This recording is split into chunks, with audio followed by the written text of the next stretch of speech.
Vamos prosseguir com Simple Present Tense. Só lembrando, já temos pronto a afirmativa e temos pronto a interrogativa. E hoje nós vamos tratar de forma negativa e vamos ver algumas observações sobre o funcionamento desse assunto. Só para título de lembrança, o Simple Present Tense, ele fala das ações do cotidiano. Não é isso? Aquelas ações que acontecem com frequência. Por isso é que vocês vão observar que hoje eu tratarei também dos advérbios de frequência.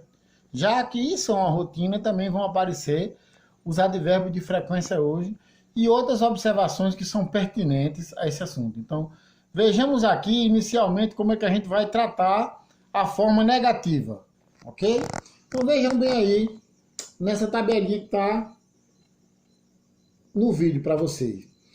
A forma negativa, eu também trabalho com os auxiliares do e das, que vocês já viram como é que funciona lá nas perguntas, não é isso? Então, o que é que eu vou fazer? Eu vou pegar o auxiliar do e vou juntar com o not, do not. Se for na forma abreviada, esse do not passa a ser o quê? Don't. Então, quando é que eu vou usar esse do? Para o mesmo pronome que eu usava lá. Eu vou usar o do para os pronomes I, you, we e we.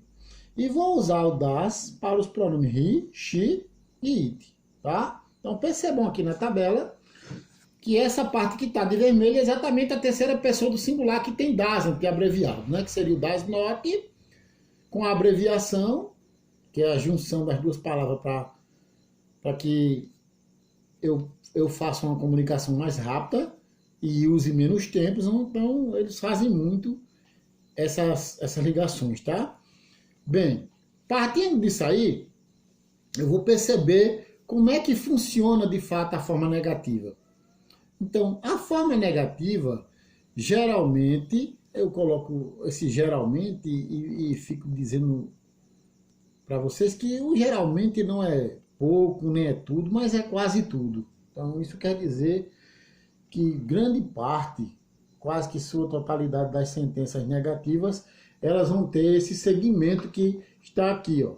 Então, eu vou começar uma negativa com o sujeito. Depois do sujeito, eu vou ter o auxiliar, que é o do ou das. Depois eu terei a partícula de negação. E por último, eu tenho o verbo no infinitivo sem teor, mais o complemento, né? Que o que aparecer depois do verbo principal, gente, pode ter uma palavra, 2, 3 ou 10, a gente trata como complemento. E aqui é bom que vocês recordem que aquelas regras são aplicadas para a afirmativa. Tanto para interrogativa como para negativa, o procedimento é esse aqui, ó, é esse. É verbo no infinitivo sem TO. Não é isso? Então, olha lá aqueles exemplos que eu venho fazendo desde a afirmativa. They do not, que é a mesma coisa que don't, study every afternoon, ou seja, eles não estudam toda tarde. They do not, ou então they don't study every afternoon. Então, há essa possibilidade. Vejam aqui que o verbo estudar está normal, ó. Por quê? Porque o pronome não pede acréscimo. Isso aqui é um pronome de terceira do plural. E as regras são usadas para pronome na terceira do singular. Porém, se a forma for afirmativa, de qualquer forma, aqui, de qualquer jeito, eu não usaria acréscimo, porque isso aqui é uma sentença interrogativa. E na interrogativa diz que eu tenho o quê? Verbo no infinitivo sem TO. Então, esse processo usado na interrogativa também serve para essa negativa que nós estamos vendo aí. Verbo no infinitivo sem TO. E quando é que eu vou aplicar regras? Quando a sentença é afirmativa e mesmo assim para os pronomes he, she e it. Já aqui, ó, eu tenho um pronome de terceira do singular, né? Eu vou ter o sujeito, depois o auxiliar apropriado, a partícula de negação, o das not, quando eu abrevio, fica o que? Dante.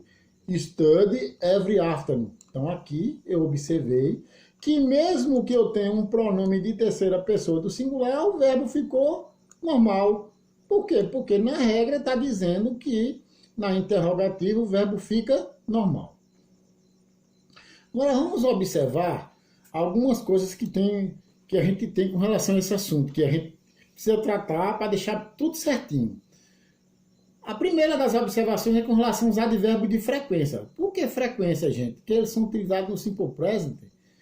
Por que eu não estou falando de ações que normalmente elas se repetem? Tipo assim, eu acordo todo dia, eu levanto todo dia, eu como todo dia, eu durmo todo dia. Então você observa que essas ações, ela tem essa frequência, né? Então, o que é que acontece? Quando eu uso um advérbio de frequência, por exemplo, eu posso ter uma mudança, eu posso ter uma alteração na forma normal que aquela sentença funcionava. Por exemplo, uma afirmativa tem sujeito, verbo e complemento. Quando eu pego uma sentença dessa e encaixo um advérbio de frequência, eu observo que ela vai mudar um pouquinho, né? Então, eu não vou colocar todos não, mas aqui eu vou colocar aqueles que são mais usados, tá? Tipo aqui, ó, always, que significa sempre. O never significa nunca. Sometimes, algumas vezes. Often, frequente. Depois eu tenho frequently, que quer dizer frequentemente. Rarely, raramente. Seldom tem a mesma tradução, raramente. E usually e outros advérbios, porque eu estou citando aqui esses que são mais usados. Se você colocar, ainda tinha uma porção deles aí.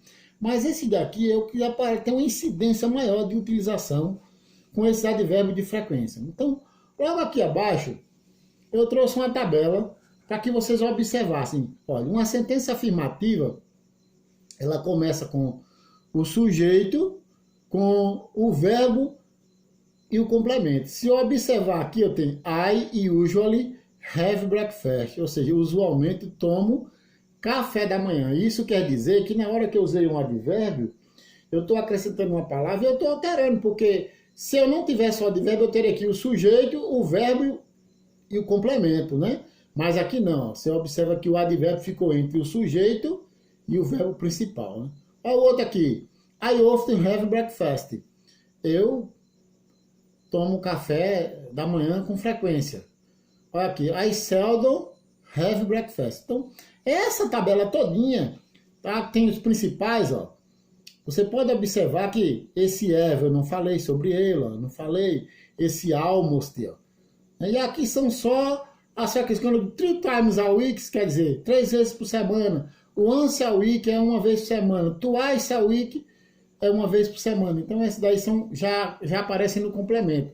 Observem que os advérbios normalmente se encaixam depois do sujeito e antes do verbo principal. Até nesse aqui que tem, ó, quase sempre, almost, ó, quase sempre ele está entre o sujeito e o verbo principal. Ok, gente? Então, eu posso ter sentenças em inglês sem advérbio de frequência. Agora, quando eles aparecerem, eu tenho que encaixar ele no lugarzinho certo. Então, observem que funciona assim, certo? Então, a segunda observação é com relação ao verbo to have, porque nós temos regra.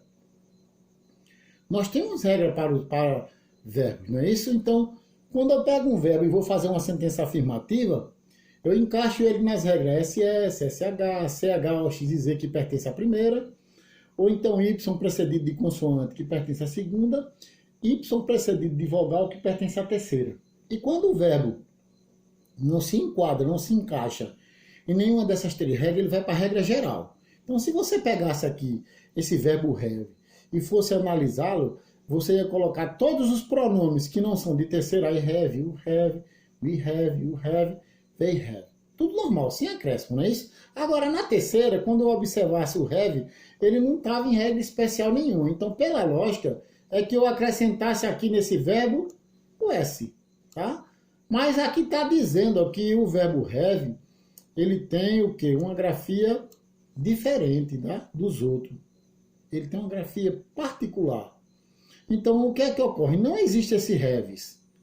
E sim, na terceira pessoa do singular, a mudança de grafia é que vai ser o quê? Has. E não haves, tá certo? Então, observe que he, she, it tem o quê? Has. Não tem haves. Esse haves inexiste. Ok, gente? Aí eu coloquei aqui, exemplo, I have two brothers. I have two brothers. Eu tenho 2 irmãos. Então, aqui não está normal? Por quê? Porque esse pronome é o quê? É um pronome de primeira, do singular, não é isso? Mas aqui no outro exemplo, eu tenho um pronome de terceira. Então, já que eu não posso usar haves, eu vou usar o que recomenda a grafia. She has two brothers, ou seja, ela tem 2 irmãos. Na terceira observação, eu quero lembrar para você que o do e o das, que você usou como auxiliar para fazer perguntas e negar também, você pode ter o do, das como verbo principal. Opa, aí muda, né? Aí muda, porque você só tinha conhecido do e das, ó, para fazer perguntas, né? Para fazer, olha lá, para fazer negações. Então você vai observar uma coisa, que eu posso ter o do e o das também utilizado como verbo principal. O verbo to do, que é esse, ele pode ser usado como auxiliar e quando ele é usado como auxiliar, ele não tem tradução, ele é um ajudante. Mas como verbo principal, ele tem tradução sim, e é o verbo fazer. E é bom que a gente lembre que o verbo fazer em inglês pode apresentar 2 grafias. Pode ser o make e pode ser o do.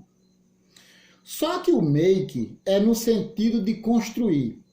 Quando vocês pegarem um produto importado, tem assim, made in China, made in USA, feito nos Estados Unidos, feito no Japão, na Itália, na China, onde for.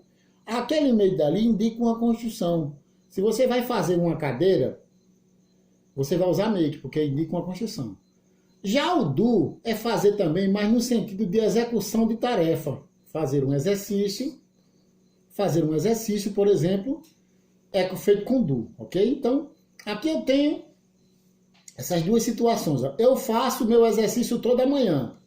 Então, eu coloquei I do my exercise every morning. Então, perceba que esse do aqui tem tradução. Eu faço meu exercício toda manhã. Mas quando eu vou fazer a pergunta, como a pergunta tem que ter o do e o das, eu vou dizer do you do your exercise every morning? Você faz seu exercício toda manhã? Aí eu tenho esse do aqui, que não tem tradução. Ó. E o outro tem, que é o verbo fazer. A mesma coisa aqui, I do not do, eu não faço meu exercício toda manhã. Então esse aqui, ó, vamos dizer que não tivesse ele, eu teria I not do, eu